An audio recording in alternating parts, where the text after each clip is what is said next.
What's happening? You know what? Fuck it. I'm doing it now. Yeah, I'm out of pain meds, and all I have is the liquid kind that works. So let me grab my notes. Hold on. Oh, here we go. Oh, here we go! Let me take this moment to welcome you to the finale that will bury this motherfucker. Alright, so I'm uploading videos from the band I was in after Number One Singer Band. Let me do my hair. Hang on.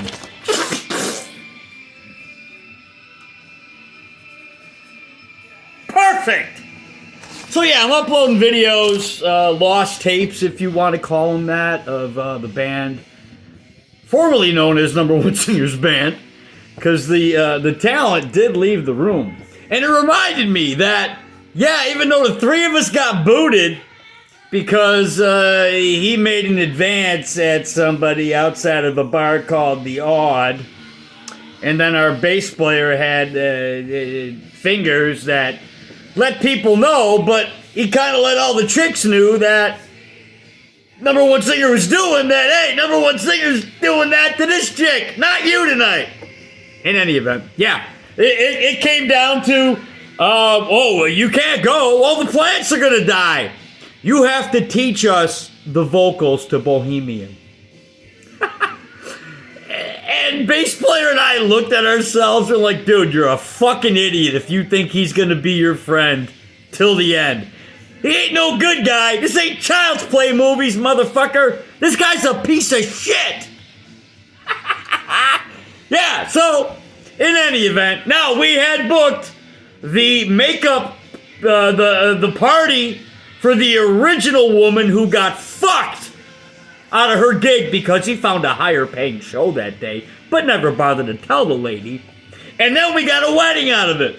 So, in between, it might have been after the wedding. No, it's the gig, then the wedding. Yeah. You have to come teach us these vocals because we're just fucking stupid. No, your band's not stupid. You're fucking stupid. And I'll tell you what, keyboard player was stupid for believing the fact that he would be his friend afterwards. We're like, dude, you're getting a taillight guarantee.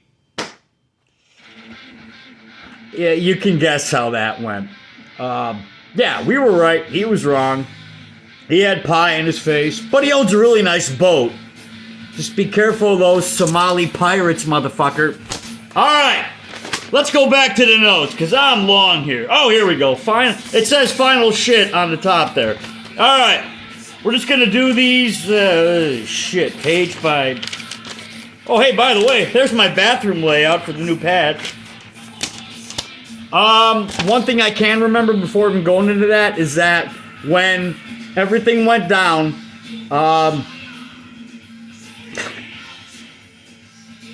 we had, let's back up a few incarnations ago when Number One Singer's band decided to say, when they were playing at a bar called Tony Rome's, they were fed up with it. You know, you're a douche. You're not paying us enough. You're taking too much of a cut. Oh, and by the way, you're a douche. So they leave this guy high and dry, gig night. So he calls in, he's like, calling everybody. Calls a band called Fat Brat, which is Western New York's, oh man, Kenny Wilczek. I mean, come on. The man's an icon in this town, if not the world. Calls him up and says, hey, I need some help. Can you help me fill in? Apparently my band got lost on the way to Tony Rome's. I'm living in Virginia at the time, so I'm watching this shit from afar, and I'm giggling my fucking ass off.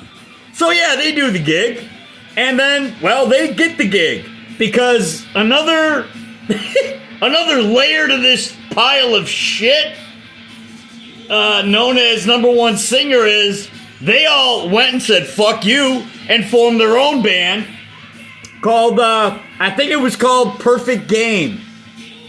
No hits, no runs, no errors, which, if you're paying attention, Number One Singer's band is actually named after a baseball term. Look it up. So yeah, these guys come in, they do the job, they do it well, really well. Got a strong vocalist and a bass player, great guitar players, great backing vocals with Bobby and Kenny. Love you guys. So yeah, that lasts for a little while. And it's time to move on. And they move on because the drummer they had was done, and I auditioned.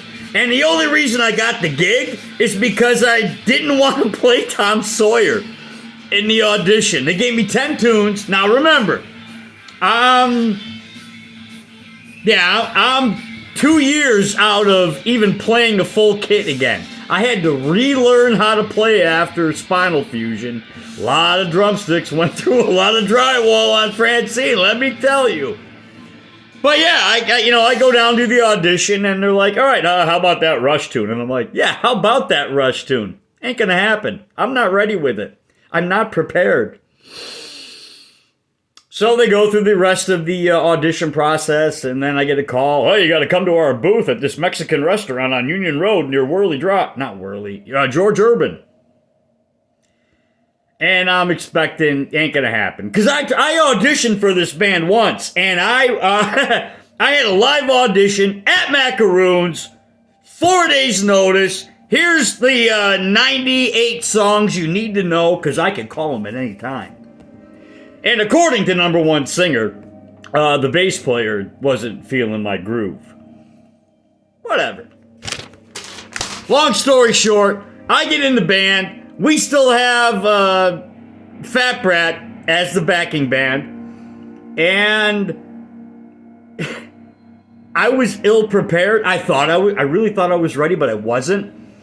So I'm pounding caffeine, anything with caffeine in it, not knowing that caffeine dries you out and makes you cramp. So I start cramping like a motherfucker. I'm not talking PMS. I'm talking full-blown, I think I'm pregnant, people.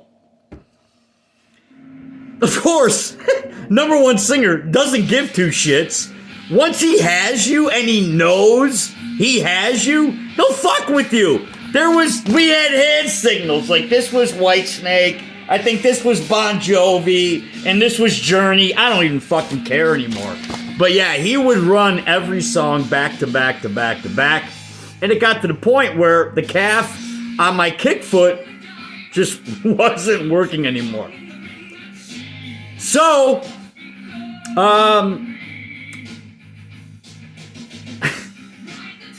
don't know how, you know what, it's, Kenny leaves the band, left to be replaced by a Tomato, who is a great fucking guy, by the way, but his brother Bob was still in the band, and then this shit continued, and we're loading in at, I think it was Desiderios on Broadway, out there in Depute there, hey, and he's like, I want you to hear it from me first. I got 2 more shows and I'm done. I'm like, wait, what? We just went from 2 guitar players to 1, now to 2, now back to 1? What the fuck is going on, dude? This man wrote the most epic letter in Buffalo music history. And I'm not even kidding. If you can find a copy of it, you gotta read it. I've had people digging through old hard drives. I did myself. Even while packing to move, I'm looking through shit, and I'm like, I can't find it. But it was an epic letter nonetheless, basically telling number one singer he's the biggest pile of shit to ever grace this earth. And this is what amazes me. It's like, I think it was 3 short years or 2 short... No, 4 short years earlier, they were his savior. They bailed him out. Look around. Find the Bob letter. We'll call it that. The Bob letter. And if you get a hold of that, you've got internet gold. And it'll explain it all. Moving on to final shit. Let's see. Oh yeah, some corrections. I claimed we were the strongest cover band in town. And that's no bullshit. We had a killer lineup. I mean, you put 3 metalheads in with number one singer and a keyboard player from the 70s. Fuck. Playing shitty covers? We own that. But number one singer is like a giant toddler. If he doesn't get his way, he stomps his feet until mommy coddles him. And he has zero ground to stand on anymore. And what amazes me and the rest of the world is he still finds people to fucking play with him. Speaking of that, there's still people that play. Oh, it's doucheness. I did write doucheness, so it's in there. Let's see. Oh, yeah! So his whole petition to the town of Lancaster, because, number one singer's band isn't going to be on the docket for the 4th. They want him on the 5th. They only sound good on the 4th. This man puts a petition together, goes in front of the town board. Yeah, we know that. We know that story. And that's where he divulges, well, he could charge way more for in a different town. And he fucking... let me get this right. Oh, wait, are y'all getting paid the same? I mean, if there's only one person available for whatever party needs, y'all may want to do an audit. Go back and look, Town of Cheektowaga. Yeah, we had you on the 3rd. That was oh my God. That was a great... Don't get me wrong, there were some really good shows, great crowds, but the problem is the negative outweighs the positive, and there comes a point when you're like, I can't take this shit anymore. No matter how great, the money was huge. I mean, we were clearing $2,000 a week in the summer, playing 4 gigs, not 3 gigs, Thursday, Friday, Saturday, the occasional Sunday, whatever. All right, let's see here. Oh, we went over the Teach the Harmonies. Oh. You know what? I fucking teased it, and I said I wasn't going to talk about it, so I'm just going to hint at it. This whole underage thing. This motherfucker. Do the math. And you saw them at shows, at beer tents, together. She was front row. She was fucking 18, maybe 17. I don't remember. But, yeah, that did happen. Ask him. He'll tell you. I think her name began with a letter R. I'm not sure, though. Like, R, I'm a pirate. I'm a pirate drummer. R. All right. Oh, we get a phone call. Hey, we're going to do this recording at the Trouse. And we're going to make a CD out of it. And it'll be the number one singer's greatest hits, volume 1. Notice there was never a volume 2. But here's the pitch. Yo, man, what's going on? I don't know. I'm scratching my balls, itching my taint. What the fuck do you want? Oh, we're going to do a show at the Trough, and we're going to record it for a CD release. Oh, sweet. Okay, I'm in for that.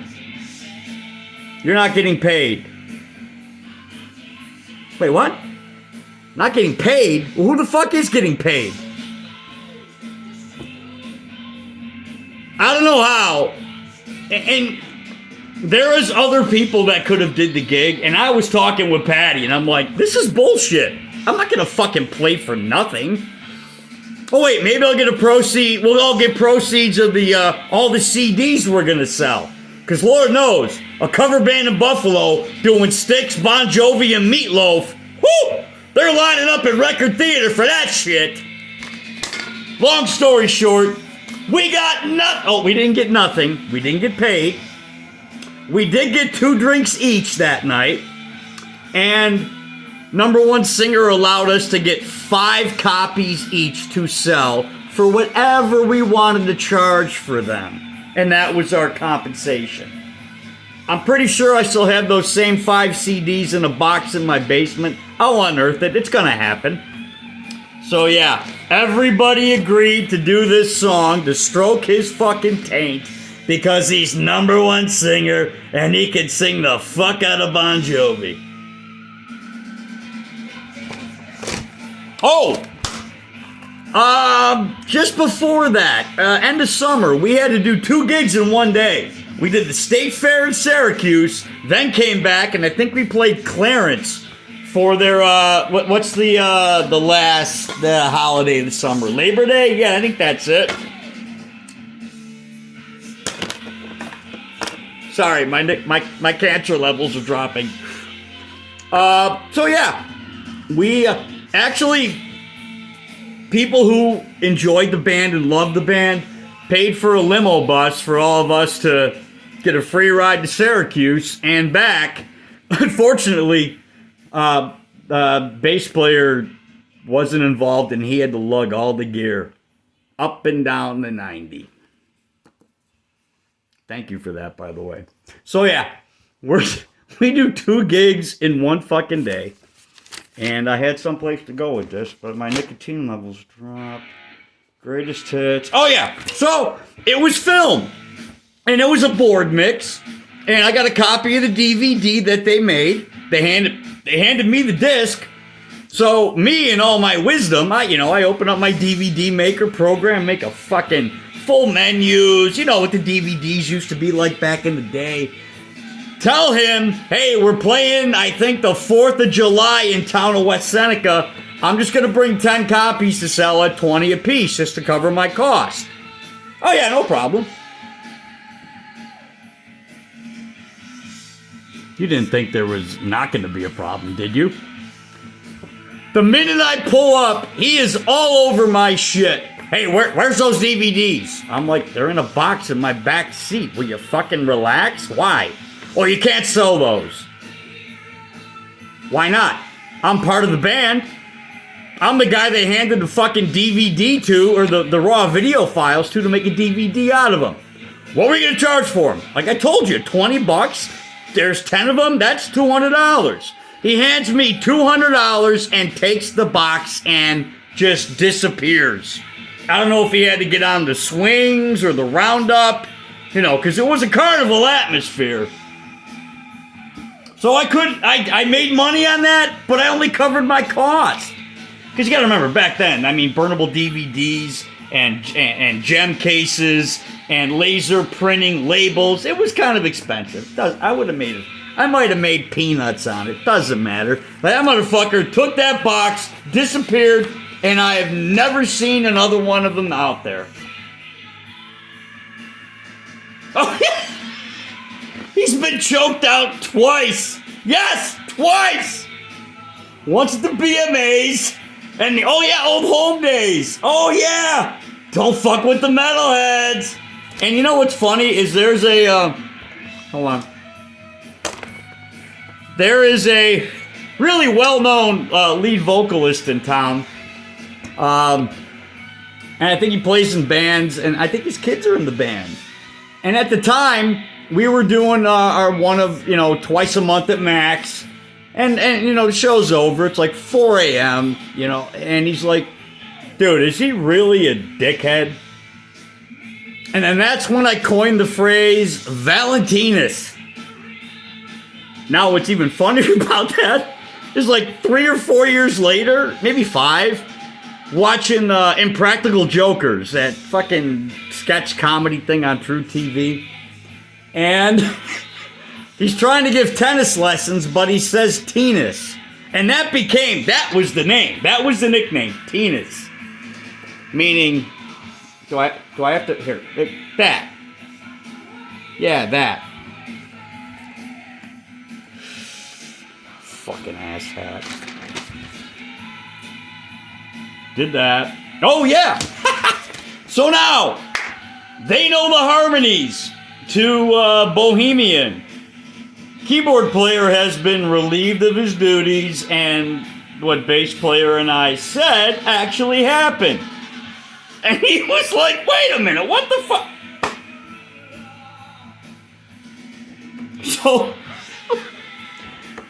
I'm coming up now. By the way, the name of the second band, or the band that was formed out of his fucking narcissistic assholeisms, I got nothing.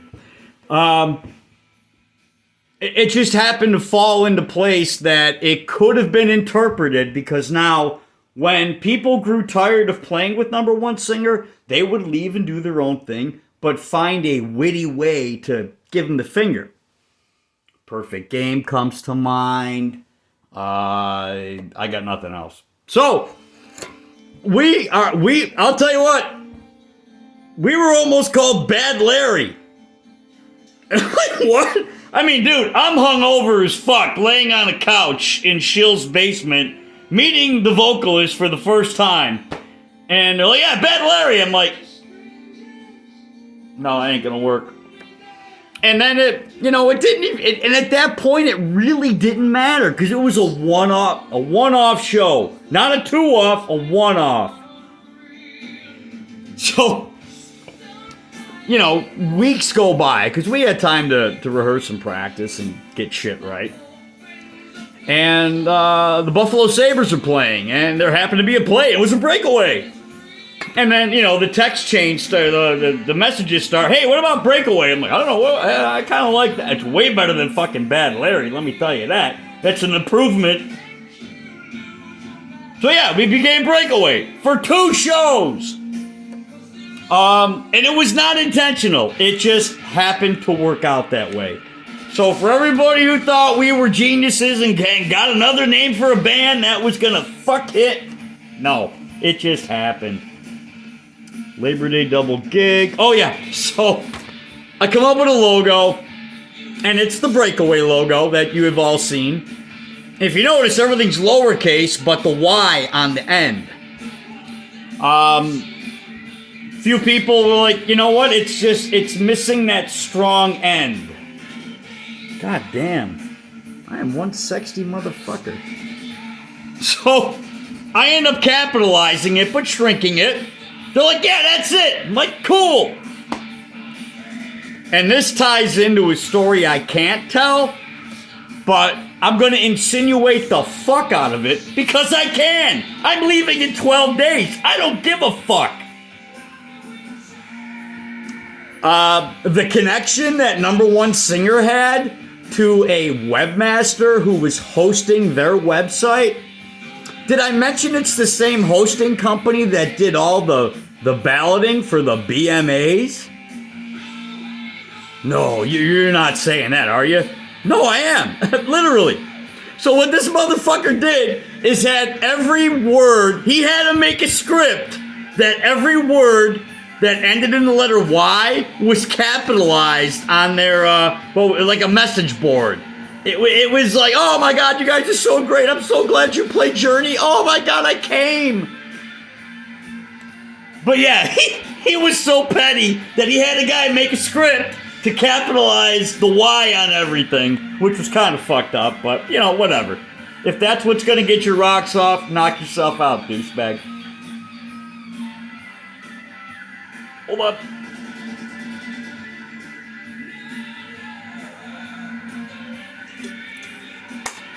Nothing better than Dio. Oh, then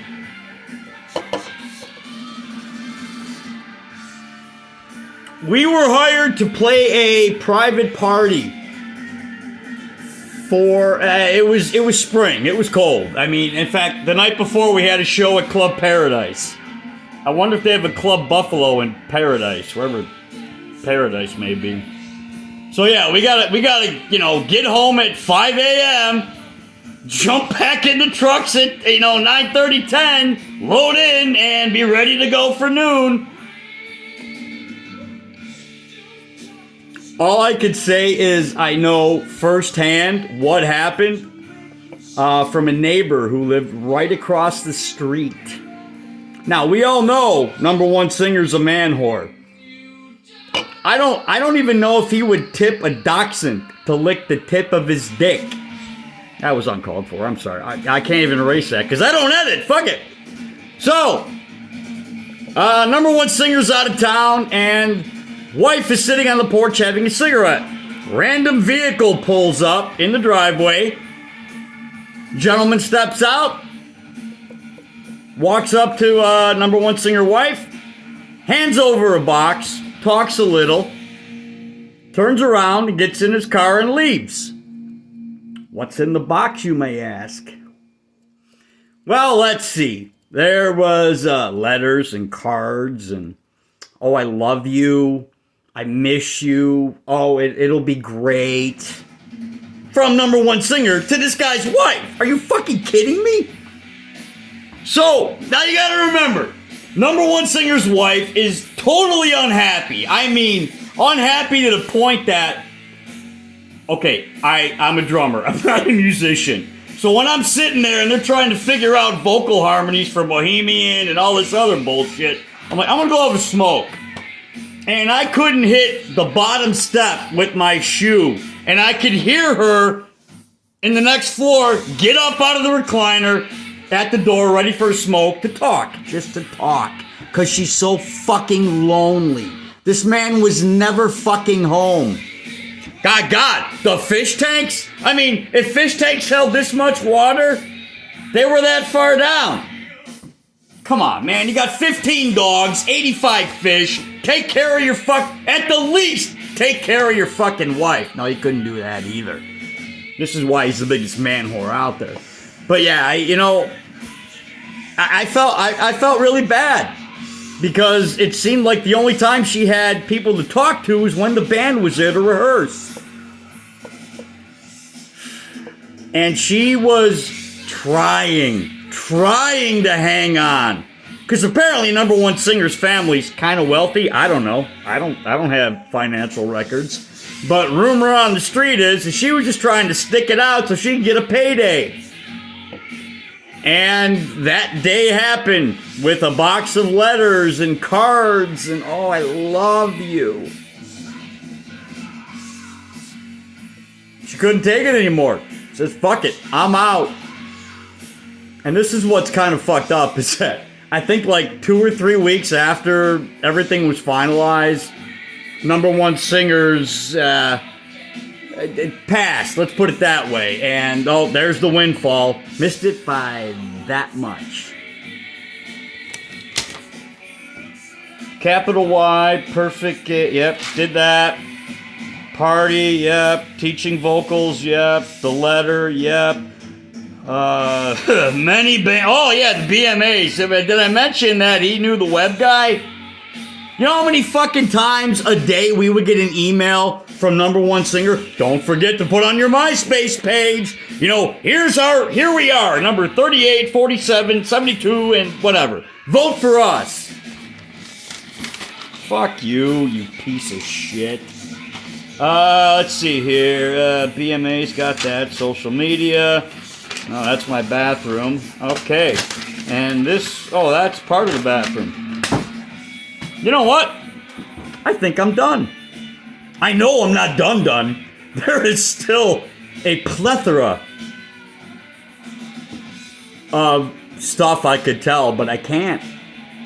I'm not bound by contract. I'm just bound by my word against people who have come up to me and messaged me that this is what happened and So you know what? I'm gonna go do my hair. No, fuck that. I think it...